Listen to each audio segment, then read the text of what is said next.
সম্প্রতি social মিডিয়াগুলোতে viral হওয়া একটি অবিশ্বাস্য ঘটনা সারা বিশ্বকে হতবাক করে দিয়েছে। একজন কায়াকার হঠাৎ করেই একটি বিশাল হ্যামব্যাগ তিমির মুখে ঢুকে পড়ে। সেই কায়াকার চিলির যুবক আন্দ্রিয়ান সিমানকাস। কিভাবে ঘটল এই অদ্ভুত ঘটনা? বন্ধুরা, মায়াচরের আজকের পর্ব থাকছে চিলির যুবক আন্দ্রিয়ান সিমানকাসের বেঁচে ফেরাকে নিয়ে। প্রকৃতির গভীরে লুকিয়ে আছে অগণিত রহস্য, যেখানে সমুদ্রের রাজাদের মধ্যে অন্যতম হলো হ্যামব্যাগ তিমি। এরা সাধারণত মানুষকে আক্রমণ করে না, তবে এই অবিশ্বাস্য ঘটনাটি ঘটে চিলির পাতাগোনিয়া উপকূলে 13 ফেব্রুয়ারি 2025 তারিখে। একটি কায়াকারের দল সমুদ্রে গিয়েছিল হ্যামব্যাগ তিমিদের খুব কাছ থেকে দেখার জন্য। তারা তিমিগুলোর খুব কাছাকাছি ছিলেন, কিন্তু হঠাৎ করেই একটি বিশাল তিমি তার মুখ খুলে আন্দ্রিয়ান সিমানকাসকে গিলে ফেলে, আর সেই দৃশ্য তার বাবার ক্যামেরাতেই উঠে আসে।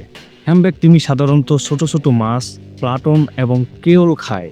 এরা যখন খাদ্য গ্রহণ করে তখন মুখ খুব বড় করে বিশাল পরিমাণ পানি ও খাবার একসঙ্গে গ্রহণ করে। ঘটনাক্রমে তিমিটি আন্দ্রিয়ান সিমানকাসকে ভুলবশত তার খাদ্যের অংশ ভেবে মুখে তুলে নিয়েছিল। ঘটনার মুহূর্তে আন্দ্রিয়ান সিমানকাস কিছুই বুঝতে পারেননি। আন্দ্রিয়ান সিমানকাস বলেন, যেন পুরো পৃথিবী অন্ধকার হয়ে গিয়েছে এবং চারপাশে শুধু পানি। ভাগ্যক্রমে তিমিটি সঙ্গে সঙ্গে বুঝতে পারে যে এটি তার খাদ্য নয় এবং কিছু সেকেন্ডের মধ্যেই তাকে বাইরে ফেলে দেয়।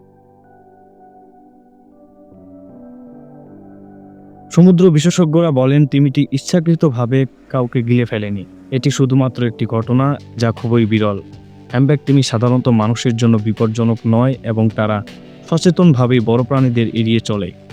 এটি প্রকৃতির এক আশ্চর্য ঘটনা, যা আমাদের শেখায় যে প্রকৃতি কতটা বিস্ময়কর এবং কখনো কখনো অপ্রত্যাশিত।